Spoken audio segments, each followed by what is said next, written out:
கிணறு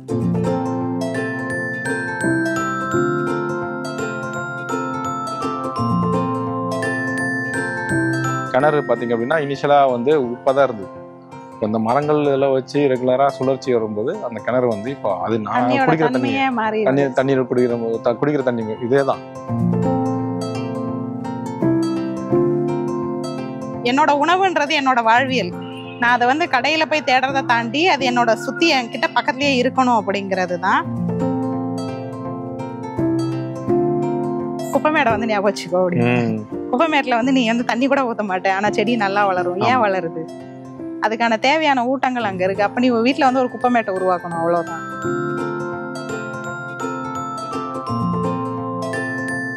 கிச்சன் கழிவுகள் எல்லாமே இங்கதான். அது எதுவுமே வெளியில போறது கிடையாது. அவங்களுக்கு வந்து அந்த ஆர்கானிக் வேஸ்ட் எது, இன்ஆர்கானிக் வேஸ்ட் அங்கேயும் வந்துட்டு ஒரு பாடம் கிடைச்சது.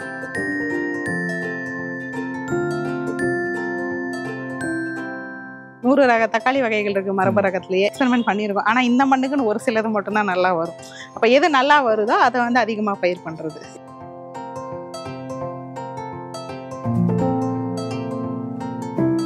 கடையில போய் 1 கிலோ 2 கிலோ கத்திரிக்காய் வாங்குறேன் அப்படின்னா அதுல பெரும்பாலும் வீணாக்குறேன். ஆனா இங்க வந்து என்னன்னா என்னோட தேவை என்ன அப்படிங்கறது வந்து எனக்கு தெளிவா புரிஞ்சிச்சு. அப்ப என் தேவைக்கு போக மிச்சம் இருக்கிறத வந்து நண்பர்கள்ட்ட பகிர்ந்தோம்.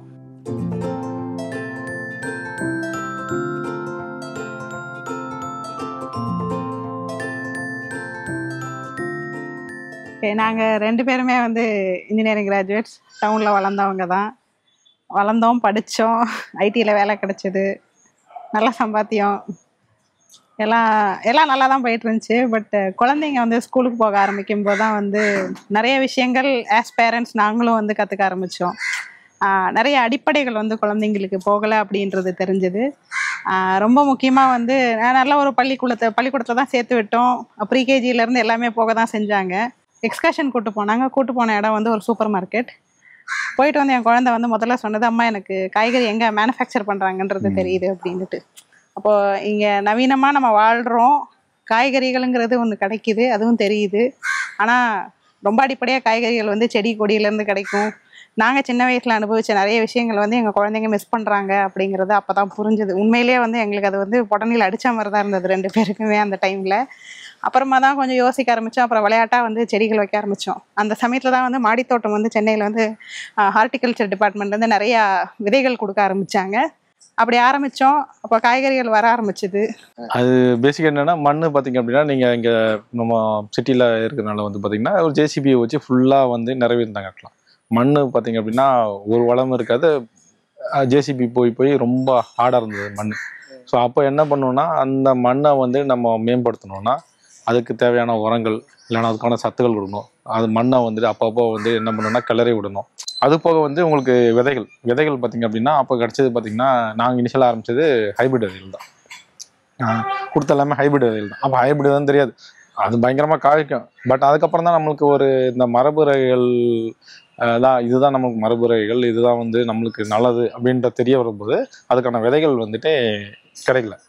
அதை வந்து பரவலாக்கிற முயற்சி இப்போ தான் வந்து இந்த தமிழ்நாடு விதை சேகரிப்புகள் கூட்டமைப்பு மாதிரி பண்ண ஆரம்பித்தாங்க ஆக்சுவலாக. அப்போ நம்ம வந்து என்ன பண்ணோம்னா ஒவ்வொரு சுழற்சிக்கும் நம்ம விதை போட்டு விதை எடுத்து நம்ம சேகரித்து வைக்கணும். அது ஒரு பெரிய சிக்கலாக இருந்தது. அது போக வந்து இப்போ இருக்கிற அந்த காலநிலை சுழற்சி தான். திடீர்னு மழை பெய்யும், திடீர்னு வெயில் அடிக்கும்.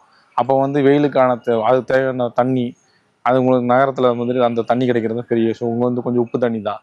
இப்போ பார்த்தீங்க அப்படின்னா இங்கே கிணறு இருக்குது. கிணறு பார்த்தீங்க அப்படின்னா இனிஷியலாக வந்து உப்பாக தான் இருந்தது. இப்போ இந்த மரங்கள் இதெல்லாம் வச்சு ரெகுலராக சுழற்சி வரும்போது அந்த கிணறு வந்து இப்போ அது நான் குடிக்கிற தண்ணீர் குடிக்கிற தண்ணி இதே தான், குடிக்கிற தண்ணியே தான் அந்த மாதிரி மாறிடுச்சு. ஸோ அந்த சிக்கலெல்லாம் வந்துட்டு கொஞ்சம் கொஞ்சமாக தான் ஒரு டைம் எடுத்துச்சுன்னு வைங்களேன். அதுக்கு ஒரு 7-8 வருஷம் ஆச்சு இன்னைக்கு. ஆமாம், ஆரம்பிக்கும் போது வந்து மண் வளத்தை பற்றி எங்களுக்கு பெருசாக தெரியாது. ஒரு புரிதல் தான். இது எல்லாமே நாங்கள் வந்து அடிப்படையில் சின்ன வயசில் பாட்னி ஜுவாலஜியில் படித்தது இன்னும் குழந்தைங்க புத்தகத்தில் இருக்குது. ஆனால் அதை செயல்முறையாக ஆக்கி பார்க்கும்போது தான், அதோட அனுபவம் வரும்போது தான் வந்து ரொம்ப ஆழமாக வந்து மனசில் பதியுது. அப்போ தான் வந்து இப்ப குழந்தை படிக்குது ஹியூமஸ் அப்படின்னு, என்னது டெட் ஆர்கானிக் படிக்கிறது பிரச்சனை இல்லைங்க, அது தெரியாது. ஏட்டுக்கல்வியாவே இருந்துடக்கூடாது. ஒரு இடத்துல வந்து இது என்னோட வாழ்வியல் இருக்கணும். இப்போ எனக்கு என்னோட உணவுன்றது என்னோட வாழ்வியல். நான் அதை வந்து கடையில போய் தேடுறதை தாண்டி அது என்னோட சுத்தி என்கிட்ட பக்கத்துலயே இருக்கணும் அப்படிங்கிறது தான். அப்போ அது எனக்கு கிடைக்கும் போது தான் வந்து என்னை சுத்தி என்ன இருக்குன்றதே நான் பார்ப்பேன்.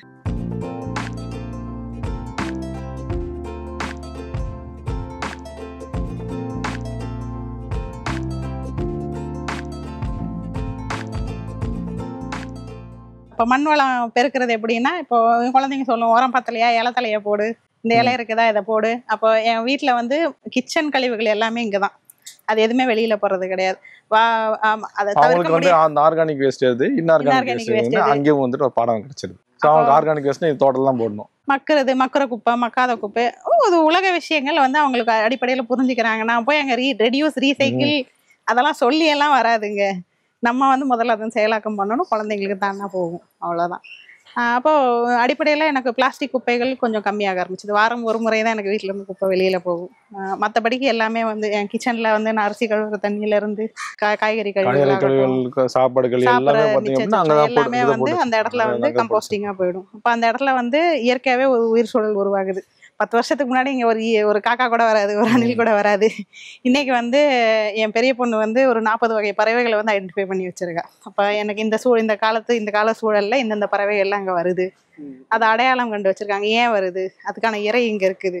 அப்போ அந்த உயிர் சூழல்லாம் அவங்க படிக்கிறாங்க. ஒரு நல்ல அது வந்து அவங்க வந்து இப்போ இந்த 40 பறவையும் நான் புக் எடுத்தோ பார்த்தது கிடையாது. புத்தகம் இருக்குது, ஃப்ளாஷ் கார்ட்ஸ் இருக்குது. அதை தாண்டி அவங்களோட அப்சர்வேஷன் அதுதான் வந்து அவங்கள வந்து மனசுல வந்து பதிய வைக்குது.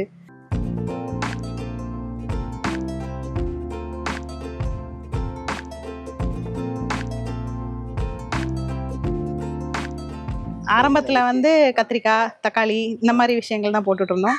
அதுலயுமே நிறைய விஷயங்கள் உண்டு. இப்போ கத்திரி தக்காளி மிளகாய் இதெல்லாம் வந்து நாத்து விட்டு எடுத்து வைக்கணும் அப்படிங்கிறது ஒரு ரொம்ப அடிப்படையான புரிதல். அதோட வேர் அமைப்புக்கு வந்து நான் நாத்தை எடுத்து நாத்தை வந்து டிரான்ஸ்பிளான்ட் பண்ணணும் அப்படிங்கிறது. இப்போ வெண்டை கொத்தவரை இது எல்லாமே வந்து நான் நேரடி விதைப்பு கொடுக்கலாம். அதே மாதிரி எனக்கு வந்து சொரக்காய் பீர்க்கங்காய் வந்து கடையில் நம்ம வாங்கினா எந்த காலத்தையும் கிடைக்கும். ஆனால் ரொம்ப அடிப்படையில் இருந்து அது பனிக்காலத்துல இருந்தால் காய்கள் நிறைய வர ஆரம்பிக்கும். அதுதான் வந்து அதுக்கான காலமும். அப்போது கால சூழலுக்கு ஏத்தாப்புல காய்கறிகள் விளையுது அப்படிங்கிறது அந்த புரிதல். இப்போ கொடி காய்கறிகள் எல்லாமே வந்து எனக்கு பனிக்காலத்துல தான் நிறைய வரும். இது பாவக்காய் நிறைய வருது. பாவக்காலே இருக்கிற மிதி பாவக்காய் வருது, நீட்ட பாவக்காய் எல்லாமே வச்சோன்னு சில மேக்ஸிமம் பார்த்தீங்க அப்படின்னா ஈஸியாக வர்றது மாதிரி அவரைக்காய், வெண்டை, கத்திரி, தக்காளி, மிளகாய், வெங்காயம். அப்போ வந்து எங்களுக்கு தெரிஞ்ச எல்லாமே ஒரே வெரைட்டி தான், நாட்டு வெரைட்டி இல்லை ஹைபிரிட் மாதிரி. நாட்டு வெரைட்டிலே வந்துட்டு கிட்டத்தட்ட ஒரு 50-60 ரகம் இருக்குன்னு சொல்லி அதுக்கப்புறம் தான் வந்து கொஞ்சம் கொஞ்சமா தெரிய ஆரம்பிச்சு. அப்போ அதையும் கொஞ்சம் கொஞ்சமா எக்ஸ்பெரிமெண்ட் பண்ணோம். தக்காளி இருக்குது, 100 ரக தக்காளி வகைகள் இருக்கு மரபு ரகத்திலேயே. இது வரைக்கும் வந்து ஐடென்டிஃபை பண்ணி எடுத்து வச்சது நாங்க இங்க ஒரு 20-30 ஒரு எக்ஸ்பெரிமெண்ட் பண்ணியிருக்கோம். ஆனா இந்த மண்ணுக்குன்னு ஒரு சிலது மட்டும்தான் நல்லா வரும். அப்ப எது நல்லா வருதோ அதை வந்து அதிகமா பயிர் பண்றது. இப்போ ஒரு 10 செடி இருந்தாவே நமக்கு வீட்டு தேவையோட அதிகமா இருக்குது. அப்ப என்னோட தேவை என்னங்கிறது எனக்கு அங்க புரிஞ்சிருச்சு. இப்போ நான் போய் கடையில போய் 1 கிலோ 2 கிலோ கத்திரிக்காய் வாங்குறேன் அப்படின்னா அதுல பெரும்பாலும் வீணாக்குறேன். ஆனா இங்க வந்து என்னன்னா என்னோட தேவை என்ன அப்படிங்கறது வந்து எனக்கு தெளிவா புரிஞ்சிச்சு. அப்ப என் தேவைக்கு போக மிச்சம் இருக்கிறத வந்து நண்பர்கள்ட்ட பகிர்ந்தோம். அவங்க நல்லா இருக்கு அப்படின்னாங்க. அது ஹைபிரிடாவே இருந்தாலும் பெருசா எந்த ஒரு வளர்ச்சி ஊக்கிகளோ ரசாயன உரமோ எதுவுமே இல்லாம வளர்ந்ததோட சுவை வந்து வித்தியாசமா இருந்தது. தண்ணியும் இந்த தண்ணிக்கும் அந்த காய் வேகிறது வந்து ரொம்ப குயிக்கா வெந்துடும். அதே மாதிரி முக்கியமா பழங்கள், இங்க பழங்கள் நிறைய பழங்கள். மாம்பழம், அந்த மாம்பழ சீசனுக்கு மாம்பழம் நாங்க வந்து ஒரு 2 வருஷமா மாம்பழம் வாங்குறதே கிடையாது. அதாவது இயற்கை விவசாயிகள்ட்ட இருந்து வாங்குவோம். இந்த வருஷம் 2 வருஷமா மாம்பழம் வச்சிருக்கோம். 3 இமாம் பசந்த், கிளிமுக்கு, அப்புறம் வந்து இன்னொன்று வந்து அல்ஃபான்சா. மூணுமே பார்த்தீங்க அப்படின்னா ஒவ்வொரு காலகட்டத்தில் வரும். ஃபர்ஸ்ட் இமாம் பசந்த் வரும், அப்புறம் கொஞ்சம் அல்ஃபான்சா வரும், அப்புறம் கடைசி கிளிமுக்கு. ஸோ ஆரம்பிச்சோன்னா மார்ச் ஏப்ரல்லேருந்து ஆரம்பிச்சு அப்படின்னா ஜூன் வரைக்கும் எங்களுக்கு மாம்பழம் சீசன் ஓடிடும். ஜூன் 2 வருஷமா நாங்கள் வந்து கடைகள்ல இருந்து மாம்பழம் வாங்கலாம். அப்புறம் அப்போ இது வரும். வாழை வந்து ஒரு 6-7 வெரைட்டி வச்சிருக்கோம். உங்களுக்கு பார்த்தீங்க அப்படின்னா செவ்வாழைலேருந்து ரஸ்தாளி ஒன்று இருக்கு, ஏலக்கி ஒன்று இருக்கு, கற்பூரவள்ளி இருக்கு, ஒரு மலைவாழை ஒன்று இருக்கு, அப்புறம் வந்து காய் நாட்டு ஒன்னொன்னு ஒரு தார் கொடுக்கும்போது எந்த சீப்பு பழுக்குதோ அதை மட்டும் வெட்டுவோம். அது போக அதிகமா வெட்ட மாட்டோம். அந்த பழுக்க எடுத்துக்கிறது. அதே மாதிரி நிறைய இருந்ததுன்னா நண்பர்களுக்கு கொடுக்கறது. அதோட வாழைத்தண்டு, பூவு எல்லாமே வந்து நமக்கு கிடைக்குது. அதுவும் பப்பாளி, சப்போட்டா, சப்போட்டா இருக்கு. சீத்தாப்பழம், ம். கொய்யாப்பழம். கொய்யாப்பழம் வந்து மூணு வெரைட்டி இருக்கு. பப்பாளியும் சரி, சப்போட்டா வந்து நிறைய காய்ச்சிருக்கும். எரு வந்துட்டு சாணம் இருந்ததுன்னா வச்சுங்களேன், யாராவது எக்ஸஸா இருந்ததுன்னு இல்லை மாடு வச்சிருக்காங்க, அவங்களுக்கு எரு நிறைய இருந்தது அப்படின்னா வேணுன்ற பட்சத்துல வாங்கி கொட்டி வச்சுக்கோம். அது பெரும்பாலும் நிறைய யூஸ் பண்றது கிடையாது, நிறைய கொட்டி அப்படிதான் கிடக்கும். வேணும்னா எடுத்து அதுல இருந்து போட்டுக்கிறது. நான் 2 வருஷம் வாங்கின எரு கூட அப்படியே தான் இருக்கு. ஏன்னா இடம் இருக்கனால அப்படியே போட்டு வச்சிருக்கிறது. நம்ம ஸ்கூல்ல படிச்சதுதான். மண் வளம் எது அதுல வந்து டெட் ஆர்கானிக் கண்டென்ட் நிறைய இருக்கணும். டெட் ஆர்கானிக்னா இலத்தலை, கழிவுகள் அதெல்லாம் தான் இருக்கணும். கழிவுகளோட இருந்தா அந்த தோட்டம் வந்து நல்லா வளமா இருக்கும், அவ்வளவுதான். அப்ப இங்க வந்து எப்பவுமே வந்து குப்பைமேடா தான் இருக்கும். எக்ஸாம்பிளே வந்து பிரியா அதை தான் சொல்லுவாங்க, குப்பைமேடை வந்து ஞாபகம் வச்சுக்கோ அப்படின்னு. குப்பைமேட்டில் வந்து நீ வந்து தண்ணி கூட ஊற்ற மாட்டேன், ஆனா செடி நல்லா வளரும். ஏன் வளருது? அதுக்கான தேவையான ஊட்டங்கள் அங்க இருக்கு. அப்ப நீ வீட்டுல வந்து ஒரு குப்பைமேட்டை உருவாக்கணும், அவ்வளவுதான். குப்பைமேடை எப்படி உருவாகும்? எனக்கு எதெல்லாம் தேவையில்லை அதெல்லாம் குப்பைக்கு போகுது. அப்போ எதெல்லாம் தேவையில்லையோ அதை நீங்க வச்சு இது பண்ணுங்க. அதே மாதிரி பூக்கள், இந்த காய்ப்பு காலம் பாத்தீங்க அப்படின்னா நிறைய வந்து இந்த புளிச்ச மோர் இதெல்லாம் இது பண்ணுவாங்கலாம். அப்போ நாங்க சீசனுக்கு வர அந்த ரொம்ப புளிச்சது மோர் அதை எடுத்து வச்சிருவோம். அதே மாதிரி வந்து பதனி கிடைக்கும். பதனி வாங்கி அதுக்கப்புறம் வந்து பதனி வந்து ஒரு கட்டத்துல மேல ரொம்ப புளிச்சனால கூட அதையும் ஊற்றி வச்சிருவோம். அதையும் ஊற்றி வச்சு அதையே தான் ஸ்ப்ரே அடிக்கும். அதுதான் ஸ்ப்ரே பண்ணிடுது பழங்களுக்கு. இப்போ மாம்பழம் பூ கட்டுற சமயத்துல எல்லாம் வந்து அதே தான் வந்து ஃபுல்லா தெளிச்சு விடுறது. தெளிச்சு விடும் போது உங்களுக்கு அதோட காய்ப்பு நல்லா இருக்கும். பெரும்பாலும் கிடையாது. எனக்கு எதெல்லாம் கழிவோ அதெல்லாம் தோட்டத்துக்கு தேவை. அப்போ புளிச்ச ஐட்டம் எல்லாமே வந்து பூக்கிற சமயத்துல தெளிச்சு விட்டா நல்லா காய்ப்பு. வடிகிற கஞ்சி ரொம்ப புளிச்சாலும் அதை எடுத்து ஒரு பாத்திரத்துல போட்டுச்சுன்னா அது புளிக்க வந்து தெளிச்சு விட்டுருது. பால் கெட்டுச்சுனாலும் சரி. அப்ப எனக்கு என் கிச்சன்ல இருந்து எதெல்லாம் நான் கழிவுன்னு விளக்குறேனோ அது எல்லாமே வந்து தோட்டத்துக்கு.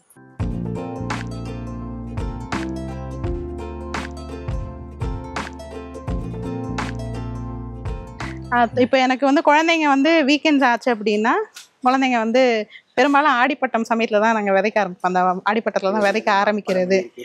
அப்போ அந்த ஆடிப்பட்ட விதைப்புக்கு வந்து குழந்தைங்க வந்து நிறைய அந்த பாத்தி கட்டுறதுல இருந்து, உரம் எடுத்து போடுறதுல இருந்து, விதைக்கிறதுல இருந்து அதை இப்போ குழந்தைங்கள்ட்ட கொடுத்து இது உன்னோட செடி, இந்த தக்காளி செடியை நீ வளர்த்து கொடு அப்படின்னா அவங்க நாத்தாக்கி ஓரளவுக்கு நாத்தாக்குனதுக்கப்புறம் எடுத்து நட்டும் வச்சிருவாங்க.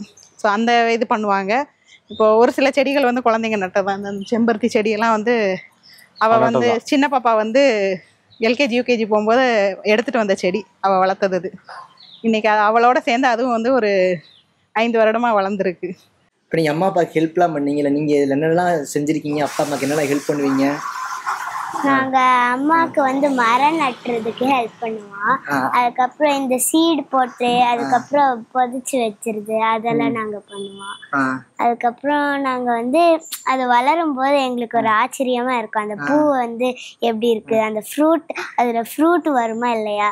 இப்போ கூட நான் வந்து ஒரு மரம் நட்டுனேன். அது என்னன்னா பிங்க் ஹைபிஸ்கஸ். இதோ இங்கே தான் இருக்கு. இது வந்து ஆமாம், பிங்க்னா எனக்கு கலர் பிடிச்சது. அதனால பார்க்கும்போது எனக்கு வந்து நல்லா இருக்கு. சின்ன சின்ன செடி, தக்காளி, அந்த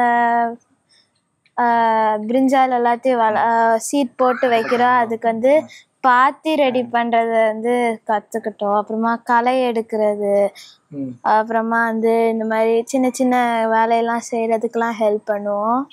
அதுக்கப்புறம் இங்க இருந்து லெமனு மாம்பழம் எல்லாத்துலயும் வந்து இருக்கு, கத்தி வச்சு எடுக்கலாம். ஆனா ஈஸியா எடுக்கிறது நாங்க 2 பேரும் உள்ள போய் லெமனு மாம்பழம் எல்லாத்தையும் எடுக்கிறதுக்கு கொஞ்சம் ஹெல்ப் பண்ணுவோம் அப்பாவுக்கு. அப்புறமா செடிக்கெல்லாம் தண்ணி ஊத்துறது, அப்புறமா வந்து கொஞ்சம் அங்கங்க வேலை செய்வோம்.